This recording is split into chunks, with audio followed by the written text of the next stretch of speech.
اب ہرقل نے کہا کہ یہی محمد صلی اللہ علیہ وآلہ وسلم اس امت کے بادشاہ ہیں جو پیدا ہو چکے ہیں۔ پھر اس نے اپنے ایک دوست کو رومیو خط لکھا، وہ بھی علم نجوم میں ہرقل کی طرح ماہر تھا۔ پھر وہاں سے ہرقل حمص چلا گیا۔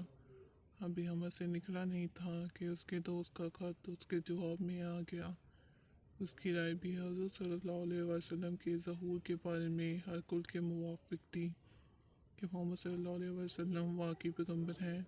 اس کے بعد ہرقل نے روم کے بڑے آدمیوں کو اپنے حمص کے محل میں طلب کیا اور اس کے حکم سے محل کے دروازے بند کر لیے گئے۔ پھر وہ اپنے خاص محل سے باہر آیا اور کہا، اے روم والو، کیا ہدایت اور کامیابی میں کچھ حصہ تمہارے لیے بھی ہے؟ اگر تم اپنی سلطنت کی بقا چاہتے ہو تو پھر اس نبی صلی اللہ علیہ وآلہ وسلم کی بیعت کر لو اور